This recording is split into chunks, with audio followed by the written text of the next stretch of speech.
नमस्कार दोस्तों, मैं हूं राजेंद्र नागर इस समय आपके साथ और आप देख रहे हैं अभय न्यूज पर 9 मई का बुलेटिन।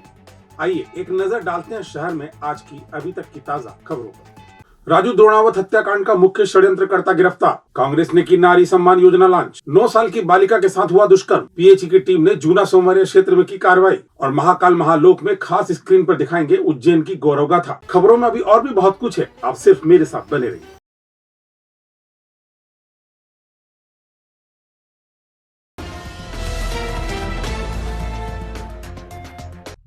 4 मई को फ्रीगंज के मुंगी चौराहे पर राजू द्रोणावत नामक एक युवक की हत्या का मुख्य षड्यंत्रकर्ता अभिषेक उर्फ बाबू भारद्वाज पुलिस से मुठभेड़ के दौरान मंगलवार को घायल हो गया। उसे जिला अस्पताल लाया गया। आरोपी और पुलिस के बीच कई फायर हुए, जिसमें बाबू के पैर में 2 गोलियां लगी हैं। राजू द्रोणावत हत्याकांड में बाबू सहित 5 आरोपी पुलिस के शिकंजे में आ चुके हैं। 2 आरोपियों की तलाश अभी की जा रही है। मंगलवार दोपहर पुलिस को सूचना मिली कि अभिषेक उर्फ बाबू भारद्वाज शिप्रा विहार से विक्रम नगर रेलवे स्टेशन की ओर जा रहा है और उज्जैन से भागने की फिराक में है। मौके पर पहुंची पुलिस टीम ने बाबू को सरेंडर करने की चेतावनी भी दी, लेकिन उसने पुलिस पर देशी पिस्टल से गोली चलाना शुरू कर दी। जवाब में पुलिस ने भी फायर किए, जिसमें बाबू के दोनों पैर में 2 गोलियां लगी हैं। दोनों ओर से 4-5 गोलियां चली हैं। मुठभेड़ के बाद पुलिस बाबू को घायल अवस्था में जिला अस्पताल लेकर पहुंची, जहां उसका इलाज किया जा रहा है। जानकारी के अनुसार राजू द्रोणावत हत्याकांड में बाबू सहित 5 आरोपी पकड़ाए जा चुके हैं। इसके पहले हत्या के समय बाइक चला रहा धर्मेंद्र सिसोदिया भी पकड़ने के दौरान घायल हो गया था। षड्यंत्र में शामिल राजू कांटे, दीपेश पांडे और राकेश चतुर्वेदी को गिरफ्तार कर पुलिस ने कोर्ट में पेश किया था, जिन्हें कोर्ट ने 11 मई तक पुलिस रिमांड में सौंपा है। फिलहाल द्रोणावत को गोली मारने वाला जीतू गुर्जर फरार है। इसके साथ विजय भदाले को भी पुलिस तलाश कर रही है। एडिशनल एसपी आकाश भूरिया ने बताया कि इस हत्याकांड में पूछताछ के बाद आरोपियों की संख्या बढ़ सकती है। पिछले दिनों थाना माधव नगर क्षेत्र में एक सनसनीखेज वारदात हुई थी, जिसमें एक व्यक्ति की सरेराह बदमाशों द्वारा गोली मार करके हत्या की गई थी। उस मामले में मुख्य आरोपी जो प्लानिंग करता है बाबू भारद्वाज, आज उसके बारे में pin point information Ujjain police को मिली थी और उज्जैन पुलिस जैसे ही उस इन्फॉर्मेशन पे गिरफ्तार करने के लिए उसको शिप्रा विहार इलाके में पहुंची, तो वहां से ये आरोपी भागने की कोशिश करने लगा। पुलिस ने तत्काल उसको गिरफ्तार करने के लिए वार्निंग दी, तो उसने अपने पास से पिस्टल निकाल करके पुलिस के ऊपर फायर करना शुरू कर दिया और पुलिस ने जवाबी कार्रवाई की। और जवाबी कार्रवाई में बाबू भारद्वाज, जो कि मुख्य सरगना है इस अपराध का, उसके पैर में गोली लगी है और उसको तत्काल वहाँ से एम्बुलेंस से हॉस्पिटलाइज कराया गया। उसकी तरफ से भी 1-2 राउंड फायर किए गए और 2-4 फायर पुलिस की तरफ से भी हुए। फिलहाल उसके पैर में 2 गोली लगी है और उसका इलाज अभी सिविल अस्पताल उज्जैन में जारी है। हाँ, ये बाबू भारद्वाज अपनी माता जी के मौत हो जाने के कारण उसको कोर्ट ने 7 दिन की कंडीशनल ज़मानत दी थी और इसको 7 दिन बाद तत्काल सरेंडर करने का कोर्ट का आदेश था, लेकिन वो सरेंडर न करते हुए उसने एक और अपराध 307 का कारित किया था और उसमें ये निरंतर फरार चल रहा था। और इस घटनाक्रम में ये मुख्य प्लानिंग करता है और इसी ने ही शूटरों को हायर किया था और इसकी व्यक्तिगत दुश्मनी के कारण इसने वो मर्डर करवाया था। जितेंद्र गुर्जर के लिए भी हमारी पुलिस टीमें निरंतर कार्रवाई कर रही है और निरंतर उसके बारे में इंफॉर्मेशन निकाल रही है। शीघ्र ही उसकी भी गिरफ्तारी की जाएगी। अभी प्रकरण में विवेचना चल रही है। 2 आरोपी पहले गिरफ्तार हो चुके हैं और 1 आरोपी आज ये गिरफ्तार हुआ और प्रकरण में इन्वेस्टिगेशन के दौरान और आरोपी बढ़ सकते हैं। शिवराज सरकार की लाडली बहना योजना के सामने कांग्रेस ने अपनी नारी सम्मान योजना लॉन्च की है। मंगलवार को उज्जैन के एक निजी होटल में पूर्व मंत्री सज्जन सिंह वर्मा ने योजना का फॉर्म जारी किया। इस दौरान उन्होंने भाजपा पर कई आरोप लगाते हुए आगामी विधानसभा चुनाव में कांग्रेस की जीत की बात भी कही। उज्जैन के पूर्व प्रभारी मंत्री सज्जन सिंह वर्मा ने एक प्रेस वार्ता में बताया कि कांग्रेस सरकार बनते ही नारी सम्मान योजना के तहत महिलाओं को 1500 रुपये प्रतिमाह आर्थिक सहायता और 500 रुपये में रसोई गैस सिलेंडर उपलब्ध करवाया जाएगा। सज्जन सिंह वर्मा ने कहा कि 5 महीने बाद प्रदेश में कांग्रेस की सरकार बनते ही वे सारे वादे पूरे होंगे जो पूर्व मुख्यमंत्री कमलनाथ ने किए थे। हमारी बहनों को बस इतना सहयोग करना है कि वे नारी सम्मान योजना का फॉर्म ध्यानपूर्वक भरें। उन्होंने कहा कि 18 साल से प्रदेश में शिवराज की सरकार है, लेकिन चुनाव के समय ही उन्हें प्रदेश की महिलाओं की याद आई है। सिंधिया समर्थकों को वापस पार्टी में शामिल किए जाने के बारे में सज्जन सिंह वर्मा ने कहा कि उनके लिए पार्टी के दरवाजे हमेशा के लिए बंद हो चुके हैं। जो बिकने वाले थे वे बिक चुके हैं। अब पार्टी में केवल कांग्रेसी खून ही बचा है।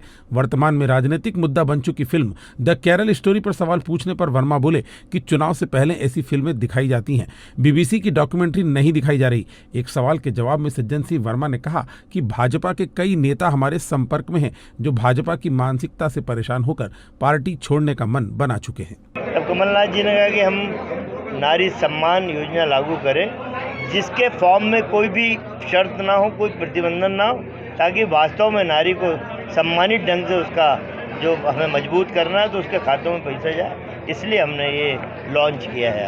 ये कहना कि ये भाजपा के लोग फिल्म बनाने वालों का सहारा राजनीति में ले रहे हैं। इनके दम गुर्दे अब ख़त्म हो गए। जितना था एक्सट्रीम हो गया, झूठे बोल बोल के मोदी ने सरकार बनाई, शिवराज ने बनाई, झूठ की पराकाष्ठा हो गई। केरल फाइल्स को आपने टैक्स फ्री की है, तो ज़रा मोदी से शिवराज चौहान ये भी बात कर लो कि डॉक्यूमेंट्री बीबीसी की क्यों बैन लगाया, उसे भी दिखाएं। जो आदमी नर्मदा नदी को खोखला कर रहा है, उसी में कसम खाई थी नर्मदा नदी में। आज हजारों डंपर अवैध रेत के नर्मदा नदी का दोहन करते हुए आप जाके देख लीजिए, कतार लगी है। शिवराज को और कोई भ्रष्टाचार करने की जरूरत ही नहीं, रेत में ही कमा रहा है। उज्जैन के चिमनगंज थाने में 9 साल की एक बालिका के साथ दुष्कर्म का मामला सामने आया है। पड़ोस में रहने वाले एक अघेड़ ने मासूम को अपनी हवस का शिकार बनाया। पुलिस ने आरोपी को गिरफ्तार कर कोर्ट में पेश किया, जहां से उसे जेल भेज दिया गया। जानकारी के अनुसार मंदसौर का रहने वाला परिवार 3 महीने पहले ही उज्जैन रहने आया है। परिवार में पति पत्नी के साथ 4 बच्चे रहते हैं। मासूम पीड़िता का पिता ड्राइवर है जो अधिकांश समय शहर से बाहर रहता है। फरियादी की 9 वर्षीय बेटी कुछ दिनों से काफी गुमसुम थी। सोमवार शाम मां ने बालिका से उसकी उदासी का कारण पूछा तो बच्ची की बात सुनकर मां के पैरों के नीचे से जमीन खिसक गई। पड़ोस में ही रहने वाला 45 वर्षीय नवाब बालिका के साथ अश्लील हरकतें और दुष्कर्म कर रहा था। सोमवार को पिता जब घर लौटा तो पत्नी ने उसे पूरी घटना बताई, जिसके बाद परिजन पीड़िता को लेकर चिमनगंज मंडी थाने पहुंचे। पुलिस ने बालिका का मेडिकल परीक्षण कराने के बाद नवाब के खिलाफ दुष्कर्म और छेड़छाड़ के साथ धमकाने तथा लैंगिक अपराधों की धाराओं में प्रकरण दर्ज करते हुए देर रात आरोपी को गिरफ्तार कर लिया, जिसे मंगलवार दोपहर न्यायालय में पेश कर जेल भेजा गया है। बताया जा रहा है कि आरोपी अविवाहित है और अकेला रहता है। भैया क्या हुआ था आपके साथ? मेरी लड़की का जो है रेप हुआ। लड़की का नवाब नाम के व्यक्ति ने रेप किया। नवाब नाम है, विराटनगर में रहता है। और लड़की के साथ में जब ऐसा किया तो लड़की को डरा धमका दिया था उन्होंने। लड़की ने फिर 2-3-4 दिन बाद उसकी अम्मी को बताया। फिर उसकी अम्मी ने मुझको बताया तो हमने सीधे थाने में रिपोर्ट डाल दी। फिर मेरी मिसेस ने मुझे बताया। हाँ ठीक है। 9 साल की। थाने में रिपोर्ट लिखवा दी। क्या हुआ? पुलिस वाले ने क्या बोला? कार्रवाई की है और वो उसको गिरफ्तार किया है। जूना सोमवारिया क्षेत्र में पीएचई की राइजिंग मेन पाइपलाइन पर हुए अवैध कनेक्शनों को पीएचई की टीम ने मंगलवार दोपहर को काट दिया है। क्षेत्र में करीब 70 अवैध कनेक्शनों को काटने की कार्रवाई की गई है। जल कार्य एवं सीवरेज विभाग के प्रभारी शिवेंद्र तिवारी ने बताया कि जल प्रदाय करने वाली मेन राइजिंग पाइपलाइन एवं पंपिंग पाइपलाइन पर कतिपय लोगों द्वारा बड़ी संख्या में अवैध नल कनेक्शन कर लिए गए थे, जिस वजह से जल प्रदाय के दौरान कई क्षेत्रों में पानी नहीं मिलने या कम दबाव से पानी मिलने की शिकायतें प्राप्त हो रही थी। इसी के मद्देनजर जूना सोमवारिया क्षेत्र में भी बड़ी संख्या में राइजिंग मेन पाइपलाइन पर कनेक्शन किए जाने की जानकारी प्राप्त हो रही थी। मंगलवार को पीएचई के सहायक यंत्री एस.के. लाड़ के नेतृत्व में टीम द्वारा करीब 70 ऐसे अवैध नल कनेक्शनों को काटने की कार्रवाई की गई जो सीधे राइजिंग मेन पाइपलाइन से जुड़े हुए थे। यहां पर कुछ उपभोक्ताओं द्वारा पूर्व में डायरी बनवाई गई थी। उनके द्वारा डायरी बताए जाने पर उनके नल कनेक्शन भी परिवर्तित किए गए। अवैध नल कनेक्शनों को काटने की कार्रवाई विभाग द्वारा आगे भी जारी रहेगी। यार घर में शादी है और इतने सारे फंक्शंस हैं, इतनी सारी बुकिंग्स करना है, समझ नहीं आ रहा क्या करूं। अरे टेंशन नॉट, घर में बजने वाली है शहनाई तो सभी फंक्शंस के लिए एक ही नाम, होटल राज सागर रिजॉर्ट। इनके स्पेशल शादी पैकेजेस का लाभ आज ही उठाओ और शादी को यादगार बनाओ। मेहंदी पैकेजेस मात्र 21,000 में 50 व्यक्तियों के लिए। महिला संगीत पैकेज मात्र 1 लाख में 200 व्यक्तियों के लिए। शादी पैकेज मात्र 2,51,000 में 500 व्यक्तियों के लिए। AC, non AC rooms, decoration, sound system वो भी साथ में। साथ है birthday party, conference, business meeting package मात्र 5100 से शुरू। रखेगा होटल राजसागर रिजॉर्ट आपके अपनों का ख्याल, तो बनाए अपने हर लम्हे को यादगार। Hotel Rajsagar resort, Indore road, Ujjain. 9826071290, 8109009505। Raghavi थाना पुलिस ने ग्राम घोंसला में एक बोलेरो में अवैध रूप से ले जाए जा रहे 11 गोवंश कीड़े और 60 लीटर अवैध कच्ची शराब जब्त की है। दरअसल मुखबिर से सूचना मिलने पर पुलिस ने आगर उज्जैन रोड पर मक्खन ढाबे के पास नाकाबंदी कर आगर तरफ से आ रही बोलेरो पिकअप को रोका। पुलिस को देख चालक व क्लीनर चलती गाड़ी से कूदकर भाग निकले। गाड़ी में बेरहमी से 11 नग गोवंश भर रखे थे। साथ ही वाहन के बॉडी के ऊपर के केबिन में 2 प्लास्टिक की कैन 30-30 लीटर हाथ भट्टी की कच्ची शराब भी पाई गई है। जब्त बोलेरो पिकअप, कच्ची शराब और 11 गोवंश कीड़ों की कुल कीमत 4,61,000 रुपए है।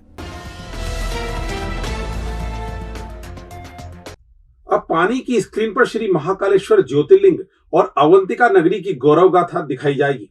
हालांकि ये लाइट एंड शो का कार्य फेज 1 में पूरा होना चाहिए था, लेकिन अब 31 जुलाई तक इस प्रोजेक्ट को पूरा करने का लक्ष्य रखा गया है। मध्य प्रदेश सरकार लगातार उज्जैन के पर्यटन और श्री महाकाल महालोक के आकर्षण पर काम कर रही है। इसी क्रम में अब जल्दी ही लाइट एंड साउंड शो की शुरुआत होगी। रुद्र सागर पर 6 मीटर चौड़ा और 200 मीटर लंबा पैदल पुल बनाया जा रहा है, जहां से एक बार में 500 लोग लाइट एंड साउंड शो देख सकेंगे। यह शो सिर्फ रात के वक्त ही चलेगा, जिसमें महाकालेश्वर मंदिर, ज्योतिर्लिंग और उज्जैन से जुड़ी हुई कहानियां बताई जाएंगी। लाइट एंड साउंड शो की पूरी जिम्मेदारी और खर्चा स्मार्ट सिटी कंपनी उठाएगी। पर्यटन बोर्ड ने लाइट एंड साउंड शो के स्वरूप और कहानी को लेकर देश भर की फर्मों से सुझाव आमंत्रित किए थे। दिल्ली की 2, मुंबई और गुजरात की एक फर्म ने सुझाव भी दिए। सभी के सुझावों को शामिल कर DPR यानी डिटेल्ड प्रोजेक्ट रिपोर्ट बनाने का काम शुरू किया गया है। 12 सूत्री मांगों को लेकर अनिश्चितकालीन हड़ताल कर रहे स्वास्थ्य कर्मियों ने दूसरे दिन भी मां बिजासन माता मंदिर देवास गेट पर प्रदर्शन किया। हड़ताल के दूसरे दिन स्वास्थ्य कर्मियों ने काले कपड़े पहनकर विरोध दर्ज करवाया। इस मौके पर जिलाध्यक्ष SP अहिरवार, जिला प्रवक्ता संजय पुरैया, जिला सचिव परमानंद कटारिया और प्रदेश संगठन मंत्री शकुंतला कौशल सहित स्वास्थ्य कर्मी उपस्थित रहे। और अब खबरें दे दनादन। कायस्थ समाज के वरिष्ठ समाज सेवी तथा पत्रकार संदीप कुलश्रेष्ठ के पिता श्री कृष्ण मंगल सिंह कुलश्रेष्ठ का मंगलवार को निधन हो गया। अभय न्यूज परिवार उन्हें श्रद्धांजलि अर्पित करता है। उज्जैन नगर निगम ने देवास रोड स्थित श्री गंगा होटल पर 1 लाख रुपए का जुर्माना किया है। कचरा निष्पादन नियमावली के तहत अब तक का यह सबसे बड़ा जुर्माना बताया जा रहा है। जिला पंचायत की साधारण सभा की बैठक 10 मई को दोपहर 2 बजे से जिला पंचायत सभा कक्ष में आयोजित की गई है। जिला पंचायत CEO ने बताया कि बैठक में PHE, आदिम जाति कल्याण, प्रधानमंत्री आवास, कृषि एवं मध्य प्रदेश विद्युत वितरण कंपनी की समीक्षा की जाएगी। शासन द्वारा समर्थन मूल्य पर गेहूं की खरीदी 10 मई तक निर्धारित की गई थी, जो बढ़ाकर अब 20 मई कर दी गई है। जिन कृषकों द्वारा अभी तक गेहूं का विक्रय नहीं किया गया है, वे कृषक अपनी उपज का स्लॉट बुक कराकर अपने नजदीकी उपार्जन केंद्र पर गेहूं का विक्रय कर सकेंगे। मध्य प्रदेश राज्य खेल अकादमी द्वारा वर्ष 2023-24 हेतु मध्य प्रदेश राज्य पुरुष हॉकी अकादमी का प्रतिभा चयन कार्यक्रम 17 मई को शाम 4 से 6 बजे एवं 18 मई को सुबह 6:30 से 8:30 बजे तक पॉलिटेक्निक कॉलेज परिसर देवास रोड उज्जैन पर किया जा रहा है। इच्छुक खिलाड़ी जिनकी आयु 12 से 18 वर्ष है, उक्त चयन स्पर्धा में भाग ले सकेंगे। प्रतिभा चयन में भाग लेने वाले खिलाड़ियों को भोजन, आवास एवं आने जाने का व्यय स्वयं वहन करना होगा।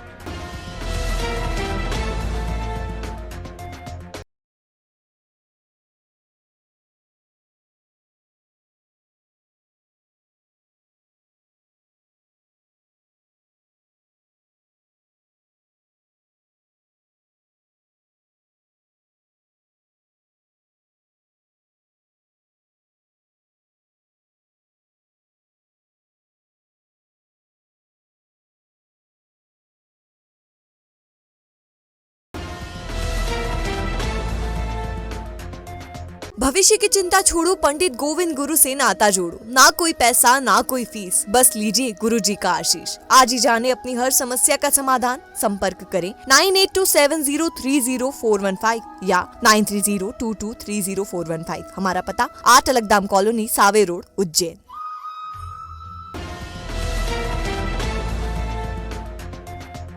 ये थी आज की ताजा खबरें। कल फिर इसी समय आपसे मुलाकात होगी। तब तक के लिए नमस्कार।